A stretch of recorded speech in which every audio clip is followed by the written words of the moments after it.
ನಮಸ್ಕಾರ ಸ್ನೇಹಿತರೆ, ಮತ್ತೆ ರಾಜ್ಯದ ಮುಖ್ಯವಾದ ಮಾಹಿತಿಗಳನ್ನು ಡೀಟೇಲ್ ಆಗಿ ನೋಡೋಣ. ರಾಜಣ್ಣವರ ರಾಜೀನಾಮೆ ಖಂಡಿಸಿ ಪ್ರತಿಭಟನೆ, ಕಾಂಗ್ರೆಸ್ನ ಹೈಕಮಾಂಡ್ ವಿರುದ್ಧ ಆಕ್ರೋಶ ವ್ಯಕ್ತಪಡಿಸಿದಂತ ಬೆಂಬಲಿಗರು. ಮತ್ತೊಂದೆಡೆಯಲ್ಲಿ ರಾಜ್ಯಾದ್ಯಂತ ಗಣೇಶ ಹಬ್ಬ ಮತ್ತು ಈದ್ ಮಿಲಾದ್ ಹಬ್ಬದ ವೇಳೆ ಡಿಜೆ ನಿಷೇಧ ಮಾಡಿ ಆದೇಶ ಹೊರಡಿಸಿದ ಸರ್ಕಾರ.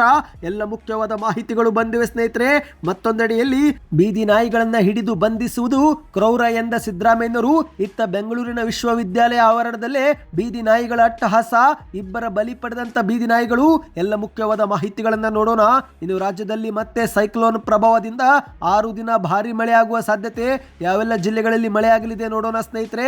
ವಿಡಿಯೋನ ನೀವು ಸ್ವಲ್ಪನ ಸ್ಕಿಪ್ ಮಾಡಬೇಡಿ. ಇನ್ನು ಗೃಹಲಕ್ಷ್ಮಿ ಯೋಜನೆ ಫಲಾನುಭವಿಗಳಿಗೆ ಗುಡ್ ನ್ಯೂಸ್ ಕೊಟ್ಟ ಸಚಿವ ಲಕ್ಷ್ಮಿ ಹೆಬ್ಬಾಳ್ಕರ್ ಅವರು ಮತ್ತೆ ಒಂದು ಕಂತು ಬಿಡುಗಡೆ. ಒಟ್ಟು 28,000 ಕೋಟಿ ಖರ್ಚು. ಇದೇ ದೊಡ್ಡ ಗ್ಯಾರಂಟಿ ಯೋಜನೆ ಎಂದ ಲಕ್ಷ್ಮಿ ಹೆಬ್ಬಾಳ್ಕರ್ ಅವರು.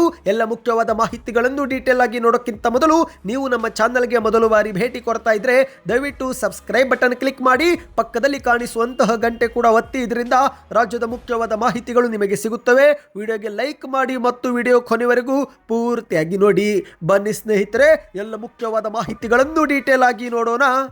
ಇದೀಗ ರಾಜ್ಯ ರಾಜಕೀಯದಲ್ಲಿ ಕೆ.ಎನ್. ರಾಜಣ್ಣವರ ರಾಜೀನಾಮೆ ವಿಚಾರ ಭಾರಿ ಸದ್ದು ಮಾಡ್ತಾ ಇದೆ. ನಿನ್ನೆ ಮಧುಗಿರಿ ತಾಲೂಕನ್ನು ಸರಿಸುಮಾರು 5 ಗಂಟೆಗಳ ಕಾಲ ಬಂದ್ ಮಾಡಿ ಪ್ರತಿಭಟನೆ ಮಾಡಿದ್ದಂತ ಬೆಂಬಲಿಗರು ಇಂದು ಮತ್ತೆ ಹೋರಾಟ ಮಾಡಿದ್ದಾರೆ. ಹೌದು, ಸಚಿವ ಸಂಪುಟದಿಂದ ಕೆ.ಎನ್. ರಾಜಣ್ಣವರನ್ನು ವಜಾಗೊಳಿಸಿರುವುದನ್ನು ವಿರೋಧಿಸಿ ಕೆ.ಎನ್. ರಾಜಣ್ಣವರ ಅಭಿಮಾನಿಗಳು ಮಧುಗಿರಿ ಪಟ್ಟಣದ ಪ್ರಮುಖ ಬೀದಿಗಳಲ್ಲಿ ಪ್ರತಿಭಟನೆ ಮಾಡಿ ಕಾಂಗ್ರೆಸ್ನ ಹೈಕಮಾಂಡ್ ವಿರುದ್ಧ ಆಕ್ರೋಶ ವ್ಯಕ್ತಪಡಿಸಿದ್ದಾರೆ. ತಾಲೂಕಿನ ವಿವಿಧ ಗ್ರಾಮಗಳಿಂದ ಸಾವಿರಾರು ಸಂಖ್ಯೆಯಲ್ಲಿ ಬಂದಿದ್ದಂತ ಅಭಿಮಾನಿಗಳು ಪಟ್ಟಣದ MNK ಸಮುದಾಯ ಭವನದಲ್ಲಿ ಜಮಾವಣೆಗೊಂಡು ಪ್ರತಿಭಟನೆ ಮಾಡಿದ್ದಾರೆ. ರಾಜಣ್ಣವರಿಗೆ ಯಾವುದೇ ನೋಟಿಸ್ ನೀಡದೆ ಏಕಾಏಕಿ ವಜಾಗೊಳಿಸುವುದರಿಂದ ಕಾಂಗ್ರೆಸ್ ಪಕ್ಷಕ್ಕೆ ಮುಂದೆ ದೊಡ್ಡ ಹೊಡೆತ ಬೀಳುತ್ತೆ. ರಾಜಣ್ಣವರಿಗೆ ಸಚಿವ ಸ್ಥಾನ ನೀಡಿದಿದ್ರೆ ಮುಂದಿನ ಚುನಾವಣೆಗಳಲ್ಲಿ ಮಧುಗಿರಿ ಕ್ಷೇತ್ರದಲ್ಲಿ ಕಾಂಗ್ರೆಸ್ ಖಾಲಿ ದೋಸೆ ಆಗುತ್ತೆ ಎಂದು ಆಕ್ರೋಶವನ್ನು ವ್ಯಕ್ತಪಡಿಸಿದ್ದಾರೆ.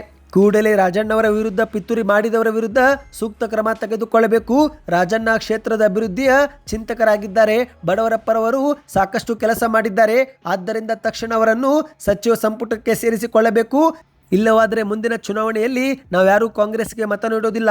ಹೈಕಮಾಂಡ್ ರಾಜಣ್ಣವರಿಗೆ ಸಚಿವ ಸ್ಥಾನ ನೀಡದಿದ್ರೆ ನಾವು ಕೂಡ ಕ್ಷೇತ್ರದ ಪುರಸಭೆ, ಗ್ರಾಮ ಪಂಚಾಯತಿ ಅಧ್ಯಕ್ಷಕ, ಉಪಾಧ್ಯಕ್ಷಕ ಮತ್ತು ಸದಸ್ಯರು ಸೇರಿದಂತೆ ಎಲ್ಲರೂ ಸಾಮೂಹಿಕವಾಗಿ ನಮ್ಮ ಸ್ಥಾನಕ್ಕೆ ರಾಜೀನಾಮೆ ಕೊಡುತ್ತೇವೆ ಎಂದು ಎಚ್ಚರಿಕೆ ಕೊಟ್ಟಿದ್ದಾರೆ. ಇನ್ನಿದೀಗ ಎರಡನೇ ಮುಖ್ಯವಾದ ಮಾಹಿತಿಗೆ ಹೋಗೋಣ ಸ್ನೇಹಿತರೆ.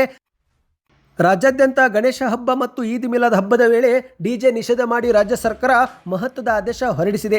ಹೌದು, ಗಣೇಶ ಹಬ್ಬ ಮತ್ತು ಈದ್ ಮಿಲಾದ್ ಹಬ್ಬದ ಆಚರಣೆ ಪೂರ್ಣಗೊಳ್ಳುವವರೆಗೂ ಮುಂಜಾಗೃತಾ ಕ್ರಮವಾಗಿ ಸಾರ್ವಜನಿಕ ಶಾಂತಿ ಮತ್ತು ಸುವ್ಯವಸ್ಥೆ ಕಾಪಾಡುವ ಹಿತದೃಷ್ಟಿಯಿಂದ ಇದೇ ಬರುವಂತಹ ಆಗಸ್ಟ್ 27ರಿಂದ ಸೆಪ್ಟೆಂಬರ್ 15ರವರೆಗೆ ಡಿಜೆ ಸಿಸ್ಟಮ್ ಬಳಕೆಯನ್ನು ನಿಷೇಧಗೊಳಿಸುವಂತೆ ಎಲ್ಲಾ ಜಿಲ್ಲಾಧಿಕಾರಿಗಳಿಗೆ ಸರ್ಕಾರ ಸೂಚನೆ ಕೊಟ್ಟಿದೆ.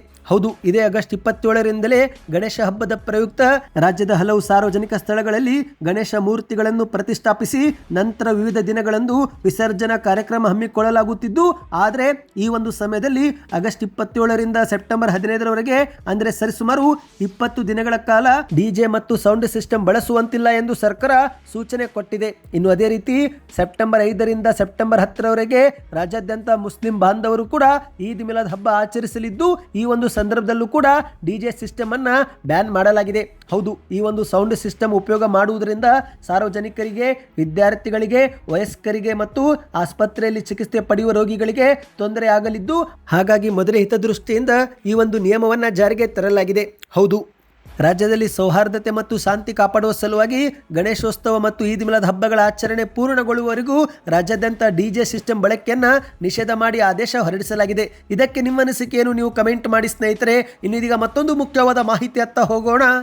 ರಾಜ್ಯದ ರಾಜಧಾನಿ ಬೆಂಗಳೂರಿನಲ್ಲಿ ಬೀದಿ ನಾಯಿಗಳ ಅಟ್ಟಹಾಸ ಮಿತಿಮೀರಿ ಹೋಗಿದೆ. ನಾಯಿ ಹಾವಳಿ ನಿಯಂತ್ರಣ ಮಾಡಬೇಕಾಗಿರುವಂತಹ ಪಾಲಿಕೆ ಅವುಗಳಿಗೆ ಬಿರಿಯಾನಿ ಭಾಗ್ಯ ನೀಡುವ ಚರ್ಚೆಯಲ್ಲಿ ಮಗ್ನವಾಗಿದೆ. ಇದೇ ಮಧ್ಯೆ ಮಂಗಳವಾರ ಬೆಂಗಳೂರಿನ ವಿಶ್ವವಿದ್ಯಾಲಯ ಆವರಣದಲ್ಲೇ ವಿದ್ಯಾರ್ಥಿನಿಯರ ಮೇಲೆ ಬೀದಿ ನಾಯಿಗಳು ದಾಳಿ ಮಾಡಿರುವುದು ವರದಿಯಾಗಿದೆ.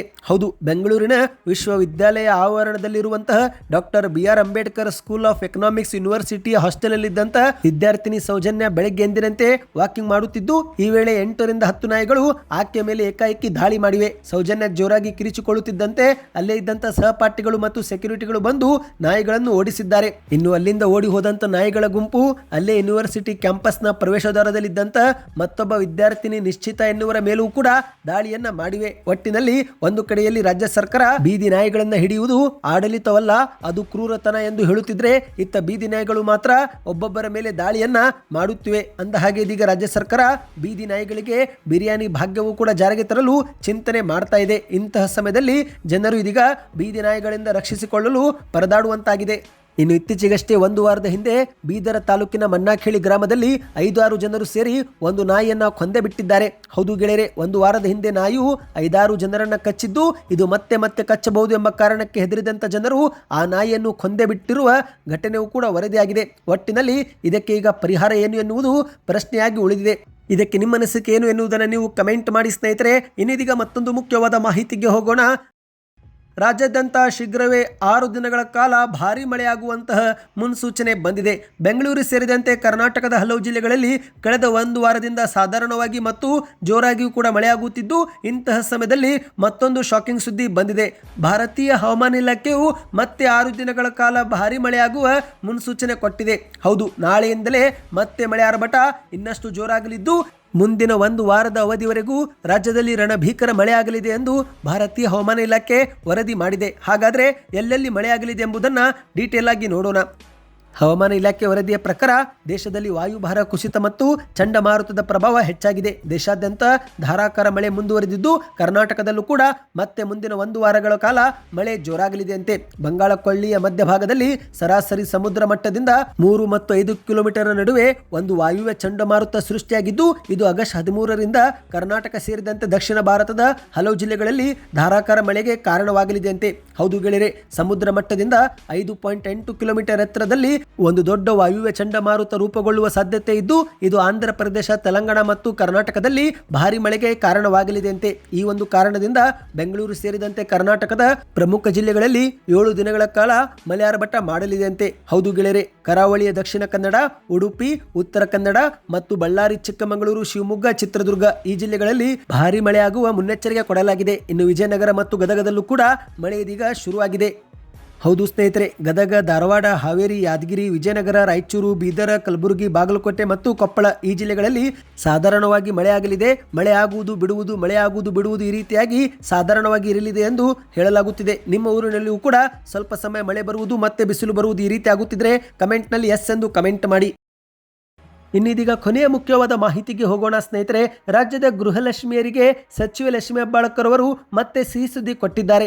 ಹೌದು, ಗೃಹಲಕ್ಷ್ಮಿ ಯೋಜನೆ ಫಲಾನುಭವಿಗಳಿಗೆ ಶೀಘ್ರವೇ ಮತ್ತೊಂದು ಕಂತು ಜಮೆ ಮಾಡುತ್ತೇವೆ ಮತ್ತು ಆದಷ್ಟು ಬೇಗ ರಾಜ್ಯಾದ್ಯಂತ ಗೃಹಲಕ್ಷ್ಮಿ ಸಂಘಗಳನ್ನು ಕೂಡ ಸ್ಥಾಪನೆ ಮಾಡುತ್ತೇವೆ ಎಂದು ಇಂದು ಲಕ್ಷ್ಮೀ ಹೆಬ್ಬಾಳ್ಕರ್ ಅವರು ಹೇಳಿಕೆಯನ್ನು ಕೊಟ್ಟಿದ್ದಾರೆ. ಮಾಧ್ಯಮಗಳ ಮುಂದೆ ಬೆಂಗಳೂರಲ್ಲಿ ಮಾತನಾಡಿದಂತೆ ಅವರು, ಗೃಹಲಕ್ಷ್ಮಿ ಯೋಜನೆ ಫಲಾನುಭವಿಗಳಿಗೆ ಇನ್ನಷ್ಟು ಆರ್ಥಿಕವಾಗಿ ಮತ್ತು ಸದೃಢರನ್ನಾಗಿ ಮಾಡುವ ಉದ್ದೇಶದಿಂದ ನಾವು ರಾಜ್ಯಾದ್ಯಂತ ಗೃಹಲಕ್ಷ್ಮಿ ಸಂಘಗಳನ್ನು ರಚಿಸಲು ಕಾರ್ಯಯೋಜನೆ ರೂಪಿಸುತ್ತಿದ್ದೇವೆ. ಅಕ್ಟೋಬರ್ 11ರಲ್ಲಿ ರಾಜ್ಯಾದ್ಯಂತ ಗೃಹಲಕ್ಷ್ಮಿ ಸಂಘಗಳು ಸ್ಥಾಪನೆಯಾಗುತ್ತವೆ ಎಂದು. ರಾಜ್ಯದಲ್ಲಿ ಗೃಹಲಕ್ಷ್ಮಿ ಯೋಜನೆಯಡಿಯಲ್ಲಿ 1,25,00,000 ಫಲಾನುಭವಿಗಳಿದ್ದಾರೆ. ಪಂಚ ಗ್ಯಾರಂಟಿ ಯೋಜನೆಗಳಲ್ಲೇ ಅತಿ ದೊಡ್ಡ ಗ್ಯಾರಂಟಿ ಅಂದರೆ ಗೃಹಲಕ್ಷ್ಮಿ ಯೋಜನೆ. ಗೃಹಲಕ್ಷ್ಮಿ ಯೋಜನೆಗೆ ಪ್ರತಿ ವರ್ಷಕ್ಕೆ 28,000 ಕೋಟಿ ರೂಪಾಯಿ ನಾವು ಖರ್ಚು ಮಾಡುತ್ತಿದ್ದೇವೆ ಎಂದು ಹೇಳಿಕೆಯನ್ನು ಕೊಟ್ಟಿದ್ದಾರೆ. ಈಗ ನಾವು ಶೀಘ್ರವೇ ರಾಜ್ಯದಲ್ಲಿ ಗೃಹಲಕ್ಷ್ಮಿ ಸಂಘಗಳನ್ನು ಅಸ್ತಿತ್ವಕ್ಕೆ ತರುತ್ತೇವೆ ಎಂದು. ಕರ್ನಾಟಕದಲ್ಲಿ ಅಂಗನವಾಡಿಗಳು ಅಸ್ತಿತ್ವಕ್ಕೆ ಬಂದು 50 ವರ್ಷ ಪೂರ್ಣಗೊಳ್ಳುತ್ತಿವೆ.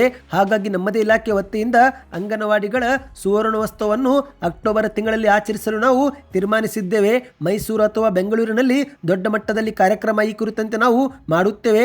ಅದೇ ಸಂದರ್ಭದಲ್ಲಿ ಗೃಹಲಕ್ಷ್ಮಿ ಸಂಘಗಳನ್ನು ಕೂಡ ನಾವು ಉದ್ಘಾಟಿಸುತ್ತೇವೆ ಎಂದು ಲಕ್ಷ್ಮೀ ಹೆಬ್ಬಾಳ್ಕರ್ ಅವರು ಹೇಳಿದ್ದಾರೆ. ಇದರ ನಡುವೆ ಬಾಕಿ ಕಂತು ಜಮೆ ಆಗುವ ಬಗ್ಗೆ ಮಾಹಿತಿ ಕೊಟ್ಟಂತೆ ಅವರು, ನಾವು ಪ್ರತಿ ತಿಂಗಳು ಹಣವನ್ನು ಕೊಡುತ್ತಿದ್ದು, ಗೃಹಲಕ್ಷ್ಮಿ ಯೋಜನೆ ಹಣವು ಆಗಸ್ಟ್ ತಿಂಗಳ ಒಳಗಿನ ಮತ್ತೊಂದು ಕಂತು ನಾವು ಬಿಡುಗಡೆ ಮಾಡುತ್ತೇವೆ. ಯಾವುದೇ ಕಂತು ಬಾಕಿ ಉಳಿದುಕೊಂಡಿಲ್ಲ ಎಂದು ಮಾಧ್ಯಮಗಳ ಮುಂದೆ ತಿಳಿಸಿದ್ದಾರೆ. ಹೌದು ಗೆಳೆಯರೆ, ಜೂನ್ ತಿಂಗಳವರೆಗಿನ ಕಂತು ಜಮೆ ಮಾಡಲಾಗಿದ್ದು, ಶೀಘ್ರವೇ ಬಾಕಿ ಕಂತುಗಳನ್ನು ಕೂಡ ನಾವು ಜಮೆ ಮಾಡುತ್ತೇವೆ. ಯಾವುದೇ ಕಂತುಗಳನ್ನು ಬಾಕಿ ಉಳಿಸಿಕೊಳ್ಳುವುದಿಲ್ಲ ಎಂದು ಹೇಳಿದ್ದಾರೆ. ಈ ಮಾಹಿತಿ ಇಷ್ಟವಾಗಿದ್ದರೆ ವಿಡಿಯೋಗೆ ಲೈಕ್ ಮಾಡಿ, ಚಾನಲ್ಗೆ ಸಬ್ಸ್ಕ್ರೈಬ್ ಮಾಡಿ, ವಿಡಿಯೋನ ಶೇರ್ ಮಾಡಿ.